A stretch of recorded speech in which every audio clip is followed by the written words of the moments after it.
ಏನು ಮಾಡೋದು? ಮನೆಯಲ್ಲಿ ಇತ್ತೀಚೆಗೆ ನಡೀತಾ ಇರೋ ಬೆಳವಣಿಗೆಯಿಂದ ಇವರು ಹೀಗಾಗ್ಬಿಟ್ಟಿದ್ದಾರೆ. ಮಗ ಸುಳ್ಳು ಹೇಳಿ ಕೆಲಸ ಕಳ್ಕೊಂಡಲ್ಲ ಅಂತ ದುಃಖ ಒಂದು ಕಡೆ, ಇವ್ರು ಈ ರೀತಿ ಕುಡ್ಕೊಂಡು ಬಂದಿದ್ದಾರೆ ಅನ್ನೋ ನೋವು ಒಂದು ಕಡೆ.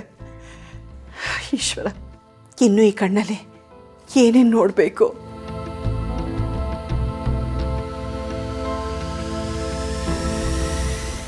ನೋಡುವಚ್ಚಲ್ಲ, ಇವತ್ತು ನನಗೆ ತುಂಬ ದುಃಖ ಆಗಿದೆ, ಅದಕ್ಕೆ ಕುಡ್ಕೊಬಂದು ಬಿದ್ದಿದ್ದೆ. ನಾಳೆ ಕುಡಿಯಲ್ಲ. ಕಂಠ ಪೂರ್ತಿ ಕುಡ್ದಿರೋರೆಲ್ಲ ಇದನ್ನೇ ಹೇಳ್ತಾರೆ. ಅದಕ್ಕೆ ಬನ್ನಿ, ಸ್ವಲ್ಪ ಹೊತ್ತು ಮಲ್ಕೊಳ್ಳಿ, ಆಮೇಲೆ ಊಟ ಮಾಡಿದ್ರೆ ಆಯಿತು. ಈ ಪ್ಯಾಡಿಗೆ ರೆಸ್ಟ್ ಹಾಕಬೇಕು. ಸ್ವಲ್ಪ ಹೊತ್ತು ಕೂತ್ಕೊಂಡು ಕಷ್ಟ ಸುಖ ಮಾತಾಡೋಣ. ಅದಕ್ಕೆ ಅಣ್ಣನಿಗೆ ಕುಡ್ದಿದ್ದು ನೆತ್ತಿಗೆ ಏರಿದೆ ಅನ್ಸುತ್ತೆ. ಮೊದಲು ಇವನ್ನ ಕರ್ಕೊಂಡೋಗಿ ಮಲಗ್ಸೋಣ. ಬನ್ನಿ ಅದಕ್ಕೆ. ಇವನು ಮುಟ್ಬೇಡ ಅಂತೇಳು. ನನ್ನನ್ನು ಮುಟ್ಟೋ ಅಧಿಕಾರ ಅವನಿಗಿಲ್ಲ. ಹೇಳು. ಆಯ್ತಾಯ್ತು, ಬನ್ನಿ. ನೀನು ಹಿಡ್ಕೊಪ್ಪ, ನೀನು ಹಿಡ್ಕೋಬೋದು. ನೀನು ನನ್ನ ಮಗ ಇದ್ದಂಗೆ, ಯಾರನ್ನು ನಂಬಾರ್ದು.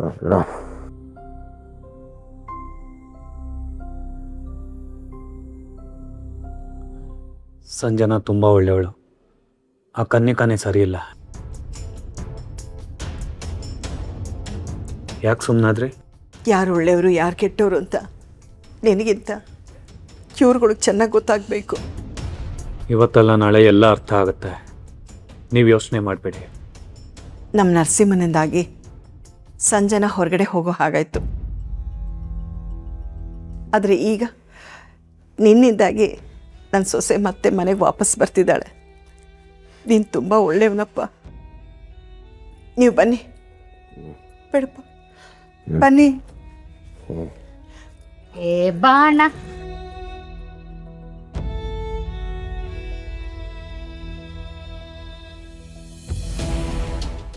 ನನ್ನಿಂದ ಇವತ್ತು ಎಲ್ಲರೂ ದುಃಖದಲ್ಲಿರೋ ಥರ ಆಯಿತು. ನಾನು ಫೇಲ್ ಆಗಿರೋ ಸತ್ಯನ ಅವತ್ತೇ ಹೇಳಿದರೆ ಇಷ್ಟೆಲ್ಲ ಸಮಸ್ಯೆನೇ ಆಗ್ತಿರ್ಲಿಲ್ಲ. ತಪ್ಪೆಲ್ಲ ನಂದೆ.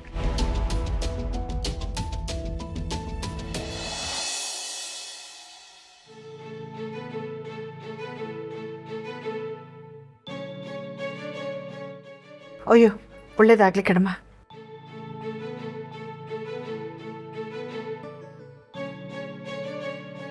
ಓಹೋ, ಇದೇ ನಮ್ಮ ನರಸಿಂಹನ ಹೆಂಡತಿ. ನಮ್ಮ ಅತ್ತಿಗೆ ಸೊಸೆನ ಆರತಿ ಮಾಡಿ ಒಳಗಡೆ ಕರ್ಕೊಳ್ಬೇಕು ಅಂತ ಎಲ್ಲ ರೆಡಿ ಮಾಡ್ಕೊಂಡಿದ್ರೆ ನೀನು ಸೀದಾ ಒಂದು ಕಾಲಿಗೆ ಬಿದ್ದುಬಿಟ್ಟಿಯಲ್ಲ.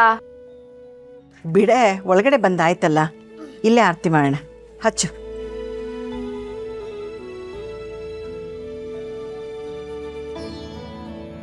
ಆದಿ ಕಣ್ಣು, ಬೀದಿ ಕಣ್ಣು, ನಾಯಿ ಕಣ್ಣು, ನರಿ ಕಣ್ಣು, ರಂಡೆ ಕಣ್ಣು, ಮುಂಡೆ ಕಣ್ಣು, ಯಾವ ದೃಷ್ಟಿನೂ ನಿನಗೆ ತಾಗ್ತಾ ಇರಲ್ಲ. ಏನು ನಡೀತಾ ಇದೆ ಇಲ್ಲಿ?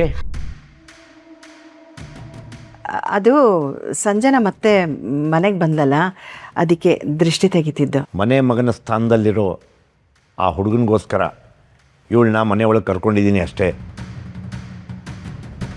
ಈ ರೀತಿ ಆರತಿ ಮಾಡಿ ಓಲೈಕೆ ಮಾಡಿ ಎಲ್ಲ ಬೇಕಾಗಿಲ್ಲ. ಯಾರು ಎಲ್ಲಿ ಹೇಗಿರಬೇಕು ಅಷ್ಟೇ ಉತ್ತಮ. ಪಾಪ ರೀ, 3 ದಿವಸದಿಂದ ಹೊರಗಡೆ ಇದ್ಲಲ್ಲ, ಈಗ ತಾನೇ ಬಂದಿದ್ದಾಳೆ ಅಂತ ಆರತಿ ಮಾಡ್ತಿದ್ದೆ. ಕೆಲವು ನಿರ್ಧಾರಗಳು ನಮ್ಮ ಕೈಯಲ್ಲಿರಲ್ಲ. ಸಂದರ್ಭಕ್ಕೆ ತಕ್ಕಂತೆ ತಪ್ಪು ನಿರ್ಧಾರಗಳು ಆಗೋಗುತ್ತೆ. ಏನೂ ಮಾಡೋಕ್ಕಾಗಲ್ಲ. ಇನ್ಮೇಲಾದರೂ ಸ್ವಲ್ಪ ತಗ್ಗಿ ಬಗ್ಗಿ ನಡ್ಕೊಂಡ್ರೆ ಒಳ್ಳೆಯದು. ನಿನ್ನ ಅದೃಷ್ಟ ತುಂಬ ಚೆನ್ನಾಗಿತ್ತು ಅನಿಸುತ್ತೆ. ಅದಕ್ಕೆ ಮರಳಿ ಗೂಡಿಗೆ ಹಕ್ಕಿ ಹಾರು ಬಂತು ಅಂತಾರಲ್ಲ, ಹಾಗೆ ನೀನು ಈ ಮನೆ ಒಳಗಡೆ ಬಂದಿದ್ಯಾ. ಇನ್ಮೇಲಾದರೂ ನಮ್ಮ ಅಣ್ಣನಿಗೆ ಕೋಪ ಬರದೇ ಇರೋ ಥರ ನಡ್ಕೋ.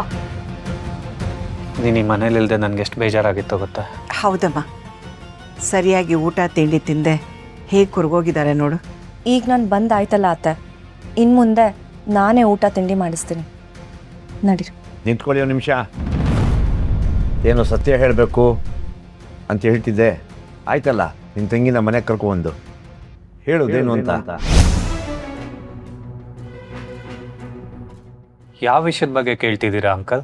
ಆವತ್ತು ಕಾಡಲ್ಲಿ ಮರಗಳತನ ಮಾಡಿದ್ದ್ಯಾರು? ನಿನ್ನ ಮೇಲೆ ಯಾರು ಅಟ್ಯಾಕ್ ಮಾಡಿದ್ದು? ಅದು ಅವರು ಯಾರಂದರೆ, ಅದು ಮೊನ್ನೆವರೆಗೂ ನೆನಪಿತ್ತು, ಈಗ ಸಡನ್ನಾಗಿ ಮರ್ತೋಗಿದೆ. ಯಾರು ಅಂತ ಗೊತ್ತಾಗ್ತಿಲ್ಲ. ಗೊತ್ತಿಲ್ಲ ಅಂದ್ರೇನಪ್ಪ ಅರ್ಥ? ಇಲ್ಲ, ಯಾಕೋ ನೆನಪೇ ಆಗ್ತಿಲ್ಲ. ನನಗೆ ಸ್ವಲ್ಪ ದಿನ ಟೈಮ್ ಕೊಡಿ, ನೆನಪಾದ ಕೂಡಲೇ ನಾನು ನಿಮ್ಗೆ ಹೇಳ್ತೀನಿ. ಅಲ್ಲಪ್ಪ, ಪಾಪ ರೀ, ಇಷ್ಟೊಂದು ಕೇಳ್ಕೊತಿದ್ದಾನಲ್ಲ, ಇನ್ನು ಸ್ವಲ್ಪ ದಿನ ಟೈಮ್ ಕೊಡಿ, ಎಲ್ಲ ಹೇಳ್ಬಿಡ್ತಾರೆ ಅಲ್ವೇನಪ್ಪ? ಖಂಡಿತ ಅಂಕಲ್. ಎಲ್ಲ ಗೊತ್ತಿದ್ದು ಏನು ಗೊತ್ತಿಲ್ಲ ಅನ್ನೋ ಥರ ಸುಳ್ಳು ಹೇಳ್ತಿದ್ದಾರೆ ಅನ್ಸುತ್ತೆ. ಈ ಹುಡುಗನ ಬಗ್ಗೆ ನನಗೆ ಚೆನ್ನಾಗಿ ಗೊತ್ತು. ಅವನು ಯಾವತ್ತೂ ಸುಳ್ಳು ಹೇಳಲ್ಲ. ನೋಡು, ನಿನ್ಗೆ ಯಾವತ್ತು ನೆನಪಾಗುತ್ತೆ ಅವತ್ತೇ ಹೇಳಪ್ಪ.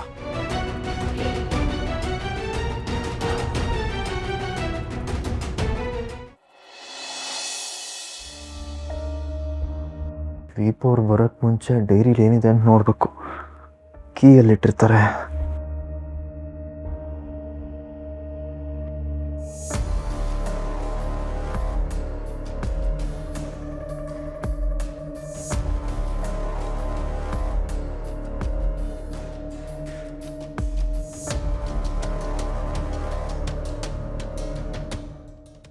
ಇದರಲ್ಲಿರ್ಬೋದಾ?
ಏನಿದು ಅರ್ಧಂಬರ್ಧ ಸುಟ್ಟಿರೋ ಡೈರಿ ಇಟ್ಕೊಂಡಿದ್ದಾರಲ್ಲ.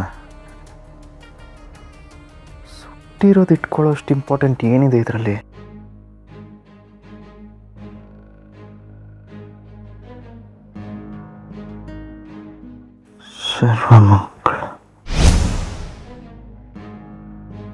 ನಿಮ್ಮ ಅದಕ್ಕೆ ನಿಮ್ಮ ತಂದೆಯವ್ರ ಬಗ್ಗೆ ಕೊಟ್ಟಿರೋ ಕಂಪ್ಲೇಂಟ್ ಡೀಟೇಲ್ಸ್ ಇದು.